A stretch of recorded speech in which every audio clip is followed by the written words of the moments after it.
Yan guys, kung mapapansin pala natin dito, may ginagawang parang skeleton na pahagdan.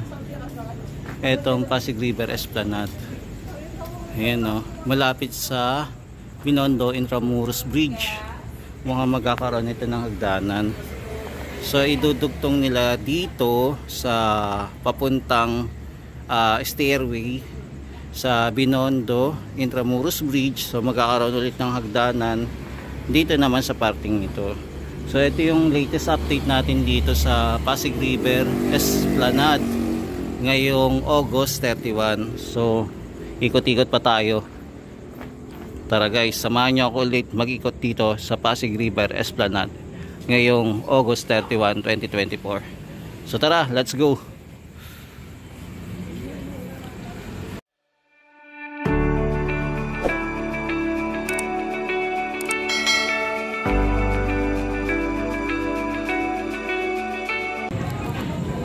Yan po, so makikita po natin, nandito na po yung mga bricks na ilalagay dito sa area na to para ayusin po yung flooring. So yung flooring siguro na ito hanggang doon. Ayan, ipo-flooring po. Ayan, so yung roof deck naman po, yung walkway, sarado po. Ayan, kung nakapansin nyo yan, sarado. Tapos meron na din po itong hollow blocks. Yung hollow blocks po pala ay gagamitin definitely doon para sa hagdanan po. Ayan, kung makikita natin. Tapos ito namang mga bato o bricks na binabasag po dito. Ito naman yung gagamitin para sa flooring po dito. Ayan, para maging old school. So tara, ikot pa tayo guys. Ayan, so ito naman yung papunta sa roof deck naman po. Itong daanan. Ayan, yung way papuntang roof deck po. So sinarado muna pansamantala para ayusin po itong matapos na po yung roof deck area. So nandito po tayo sa dulo, malapit po sa Binondo Intramuros Bridge. So panibagong update na naman tayo ngayong araw na to, ngayong August 31, 2024. So kinabukasan po September 1 na. So bare month na po at malapit na po ang Pasko. So yan. So abangan naman natin ang mga pangyayari para po naman sa September. So magba-vlog pa rin po tayo para sa September po. Yan. So ngayong araw po ay Sabado. Yan, wala pong pasok karamihan. So holiday ang mga worker ngayon, kaya marami pong namamasyal. Yan, dahil sarado po sa taas, dito muna tayo sa baba maglalakad para mag-ikot-ikot dito sa Phase 1C Pasig River Esplanade.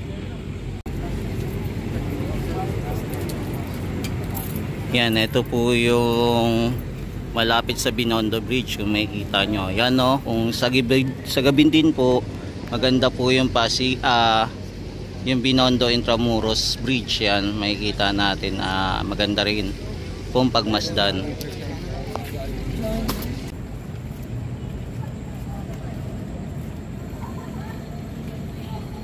Yan, walk tour muna tayo guys dito, bisitahin natin at marami pong namamasyal ngayong araw na to.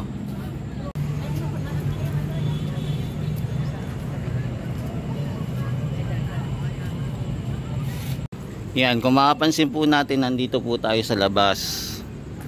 Yan. So dito po magkakaroon po ng daanan.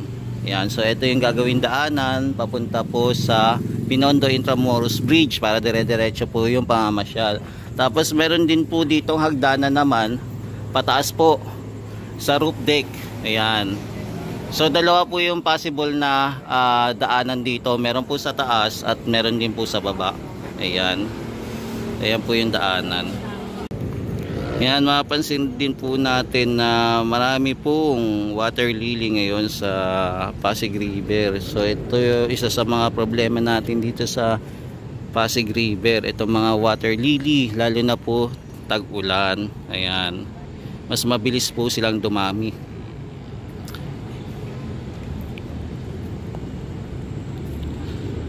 Yan, hindi po mawawala dito sa area yung mga nagpa-picture talaga. Halos kanto-kanto po sa gilid, maging sa hagdanan, marami pong nagpa-picture. At ang ating mga kababayan, kasi maganda po talaga magpa-picture dito. The best po talaga yung lugar na to. Kung makikita natin sa ating video po, napakaliwanag itong lugar na to at napakaganda at napakalinaw po. Grabe, sobrang linaw ng paligid. Ma-amaze ka po talaga pag napunta ka po dito. So may mapansin din tayo, may mga problema pa mga ilaw. So ayan, napansin natin kulang po yung ilaw. Yan, sana po magawan po ng maintenance dito sa area. Ayan, so dito din po marami din pong mga tao. Ayan, no, kung makapansin nyo.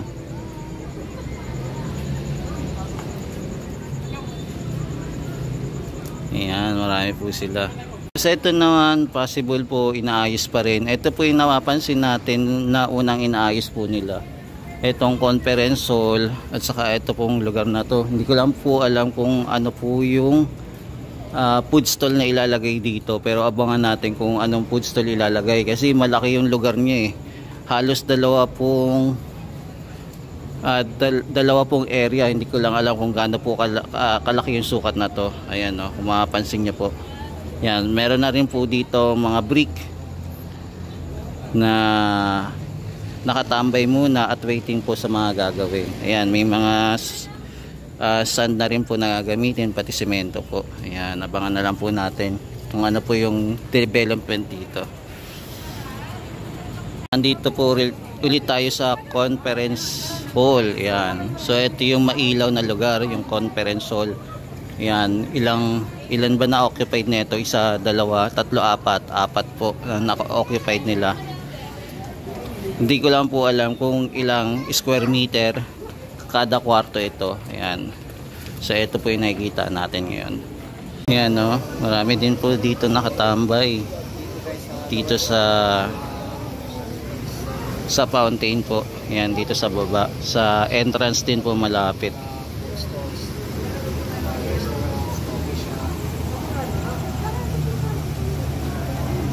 Yan, no, ang ganda pong pagmasdan, lalo na po yung mga namamasyal dito sa area. Yan guys, malapit lang po ito sa Jones Bridge, at kung pupunta po kayo dito, lalo na kayo medyo malayo kayo, sakyan nyo lang po papuntang Loton po. Kahit nasa Fairview po o galing po kayo mga Cavite, Alabang, Las Piñas, basta po Loton lang po ang sasakyan nyo papunta dito. Basta dadaan po ng Top Avenue. Ayan, dediretso na po yan papunta dito. Loton po. Ayan.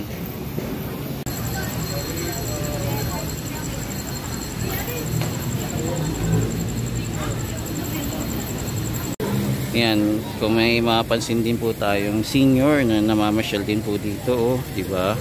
Hindi lang po ito pambagets. May mga senior din namamasyal. Ayan, so antayin natin yung finishing talaga na itong area para makita talaga natin yung ganda ng Pasig River Esplanade.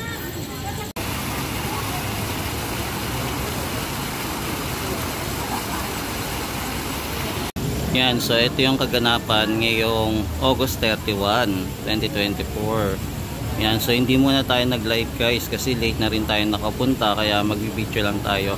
Pero bukas, yan, babalik ulit tayo dito para mag-live update dito sa area ng Pasig River Esplanade. Pero agaan naman natin, mag-live naman tayo ng umaga. Yan, so ito naman po yung labas ng Pasig River Esplanade. So meron din dito mga tindahan na pwede po kayong bumili ng mga pagkain nyo. Yan, may mga maliliit na cart kung sakaling nagugutom na po kayo.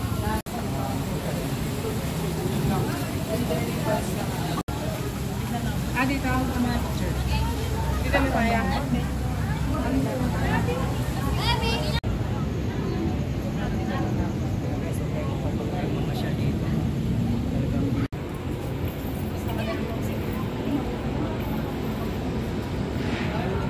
Yan, so nandito na po tayo sa roof deck. Yan, kung mapapansin natin, for the meantime, sarado muna po yung roof deck at Possible ito siguro sa mga Lunes gawin na po ito. Etong flooring dito sa area at saka etong planters po. Hindi, ayan, kailangan lang kung tama po to kung sa mga bulaklak ha. Yan, alamin po natin sa mga susunod na araw. Yan, may makikita tayong mga tubo-tubo. Yan o. Yan, para sa water pump ba yan? Yan, alamin natin hanggang sa matapos po. Ayan, so mapapansin natin konti lang po masyado munang umakyat dito sa roof deck dahil continuous pa rin yung ongoing construction dito sa taas. Kaya konti lang din po yung nakakaakyat dito. So halos lahat nasa ground floor po sila namamasyal. At saka din doon po sa kabila na face ng Pasig River Esplanade ang maraming pumupunta. Kasi doon po sa kabila, finish na talaga. Kasi CJ Boksaya, karamihan video niya, 7 plus 7 minutes. No?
Yan, naabutan din pala natin dito mga guys. Meron palang nagpapatugtog ngayon Sabado. May mga kabataan na nagpapatugtog ng music at sa mga gusto mag-request at sumabay sa kanilang jamming.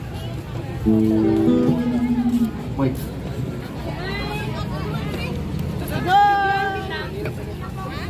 Wait.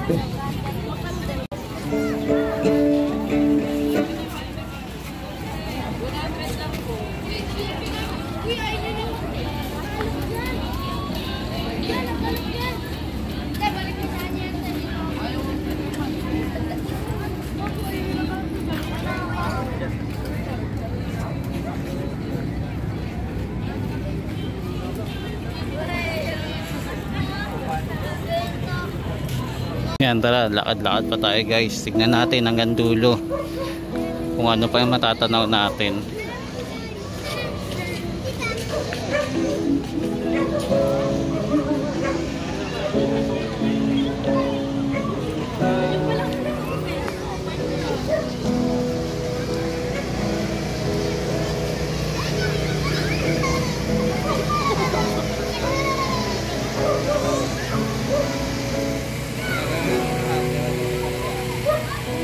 Yan, kahit dito sa bandang area po, may namamasyal pa rin.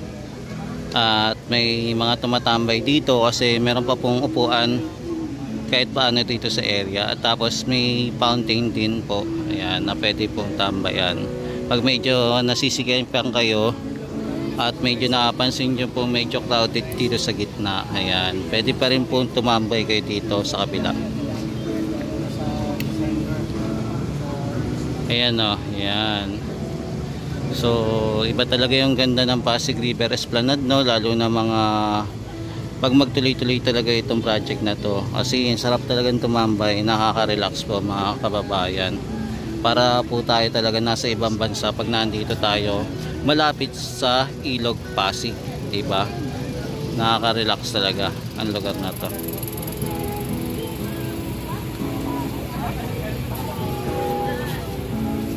So mga lods, ito na, hanggang dito na lang muna ang ating video ngayong araw ng August 31, 2024. So balikan na lang natin ito bukas. At bukas po ay September 1 na, panibagong buwan na naman, panibagong pagsubok na naman ang haharapin natin sa buwan po ng September. Ayan. So ingat-ingat po kayo sa lahat, nasaan man kayo, Luzon, Visayas or Mindanao, maging sa ibang bansa po. Ingat po kayo lagi, mahalin natin ang Pilipinas. Salamat po and God bless.